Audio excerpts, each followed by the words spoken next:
और मैं अभी 19 नंबर श्लोक पाठ कर रही हूँ, मतलब 19 नंबर। सघोष धार्तराष्ट्राणां हृदयानि बादरयत् नभ च पृथिवीं च एव तुमुल वेणुन अदयन।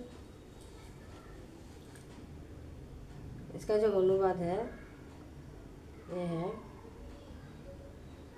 बहुत भयानक शब्द, मतलब बहुत जोर जोर से शब्द हुआ था। वो जो शब्द हुआ था शंख बजाने से, वो शब्द आकाश तथा मतलब पृथ्वी धरित्री तक भी प्रतिध्वनित हो रहे थे। धृतराष्ट्र पुत्रगण ने अर्थात हृदय विदीर्ण हो गया था, इतना जोर जोर से शंख बजाया था चारों तरफ से। तो धृतराष्ट्र का जो पुत्र था, वो पुत्रों का जो हृदय वो एकदम विदीर्ण हो गया था।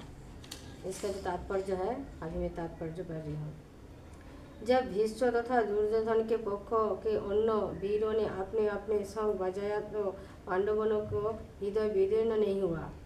देखो, बहुत सारे शंख बजाया था, पितामह भीष्म भी जब शंख बजाया था, लेकिन पांडुपुत्र को हृदय विदीर्ण नहीं हुआ था। लेकिन जब पांडुपुत्र ने शंख बजाया था, सुभद्रा पुत्र अभिमन्यु द्रौपदी का पुत्र भी शंख बजाया था, तब दुर्योधन मतलब धृतराष्ट्र का जो सब पुत्र था, उसका पुत्रों का हृदय विदीर्ण हो गया था।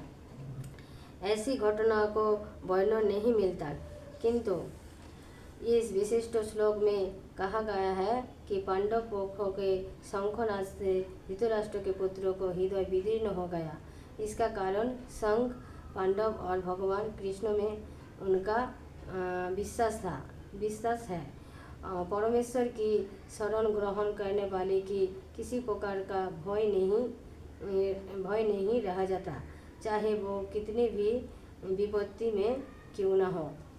मतलब जो भगवान का शरण में रहता है, उसको कितना भी विपत्ति आएगी जीवन में, और कितना भी भय बाधा ये सब भी आएगी, तो फिर भी वो भक्त कभी भी उसको डर नहीं लगता है। कैसे भी उसको मतलब कोई भी कारण होने वाले उसका जीवन में आएगी, तो फिर भी वो डरने वाला नहीं है, क्योंकि वो भगवान का शरण में रहता है। ठीक है, अभी मैं 20 नंबर श्लोक पाठ कर रही हूँ।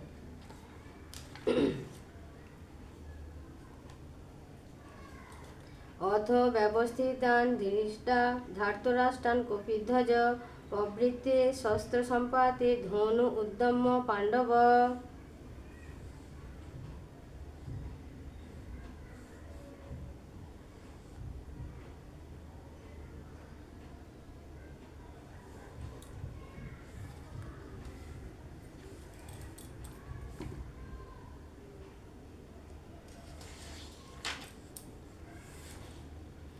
ऋषिकेशं तदा वाक्यमिदमह महीपते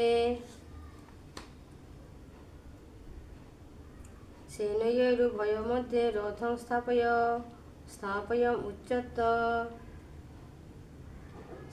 मे अच्युत। हे राजन, उस समय हनुमान से अंकित ध्वजा लेके रथ पर आसीन पांडुपुत्र अर्जुन अपना धनुष उठाकर तीर चलाने के लिए उद्यत हुआ है। हे राजन, धृतराष्ट्र के पुत्रों को बहु में खड़ा देखकर अर्जुन ने श्री कृष्ण से ये वचन कहे। इसका जो तात्पर्य है अभी मैं पाठ करने वाली हूँ। युद्ध प्रारंभ होने वाली था। उपयुक्त कथन से ज्ञात होता है कि पांडवों को सेना की अप्रत्याशित व्यवस्था से धृतराष्ट्र के पुत्र बहुत कुछ निरुत्साहित थे, क्योंकि युद्ध भूमि में पांडवों का निदर्शन भगवान कृष्ण के आदेश अनुसार हो रहा था। अर्जुन की ध्वजा पर हनुमान की चिन्ह भी विजय का सूचक हो, क्योंकि हनुमान ने राम तथा रावण युद्ध में राम की सहायता की थी, जिससे राम विजयी हुआ था। इस समय अर्जुन की सहायता के लिए उनके रथ पर राम तथा हनुमान दोनों उपस्थित है। भगवान कृष्ण साक्षात राम है और जहाँ भी राम रहते हैं वहाँ उनका नित्य सेवक हनुमान भी होता है तथा उनके नित्य संगिनी है।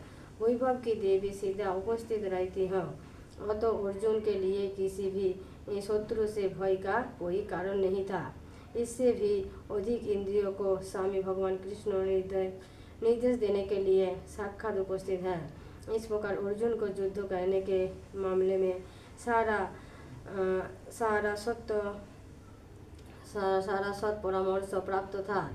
ऐसे ही स्थितियों में जिनकी व्यवस्था भगवान ने अपने साक्षात शाश्वत भक्तों के लिए की थी, निश्चित विजय के लक्षण स्पष्ट थे। मतलब जिधर भगवान है, भगवान का भक्त भी है और उसको साथ अर्जुन मतलब अर्जुन को साथ देने वाला भगवान भी है और भगवान का भक्त श्री रामचंद्र का भक्त हनुमान भी था।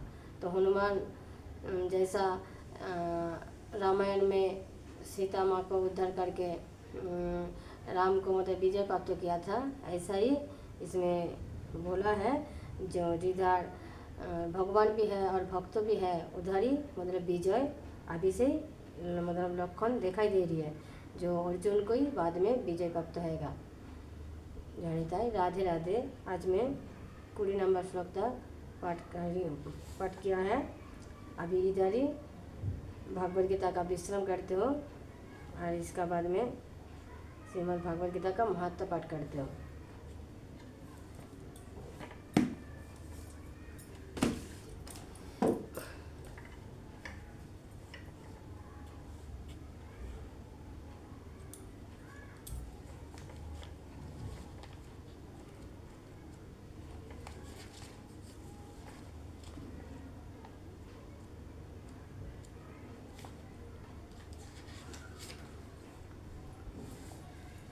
संसार सागरं घोरं जो नर इच्छति गीता नाम समा आसाद्य पारं जाति सुखेन स।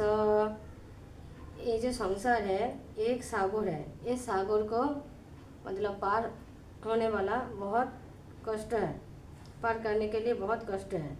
लेकिन जो पार करने के लिए उसका मन में इच्छा है वो पार कर सकती है। कैसे? वो जो नाव है स्वयं जो स्वयं भगवान ने दिया है श्रीमद् भागवत गीता। ये गीता लोग मतलब नाव लेके हम लोग बहुत अच्छी से पार हो सकती है। ये संसार नामक जो भव सागर है, ये सागर से हम पार हो सकती है। गीता ज्ञान श्रुतौ नैव सद्य अभ्यास जोगत मोक्षमिच्छति मूढ़ आत्मा जाति बालक हस्यताम। मूढ़ आत्मा स्वयं भगवान ने बोला जो मूढ़ो व्यक्ति है मतलब जो एकदम फूलिस्ट है, बोका है, मतलब किसी को मतलब जो स्पिरिचुअल ज्ञान है, आध्यात्मिक ज्ञान है, उसका बारे में कोई ज्ञान नहीं है, एकदम बोका है, उसके बारे में भगवान बोला है। जो एकदम मूढ़ो व्यक्ति है वो अभ्यास योग में गीता ज्ञान का मतलब प्राप्त नहीं करेगा तो उसका बाद वो मोक्ष लाभ का इच्छा करेगा तो छोटा बालक जैसे बालक को देख के हम लोग हंसती है। तो ऐसा ही वो कितना भी बड़ा होने दो लेकिन उसको गीता का ज्ञान कोई प्राप्त नहीं है तो वो भी बालक का नहीं मतलब हंसी का पात्र होएगा। राधे राधे। आज मैं इतना तक कि गीता का पाठ किया है, इधर ही मैं गीता का विश्राम करती हूँ। अगला वीडियो में मैं फिर से 21 नंबर श्लोक से पाठ करेंगे। राधे राधे। वंशाकल्पतरुभ्यश्च कृपा सिन्धुभ्येव च पतितानां पावनेभ्यो सकल वैष्णव चरणेभ्यो नमो नमः। निताय गौर प्रबंदे हरि हरि हरि बोल।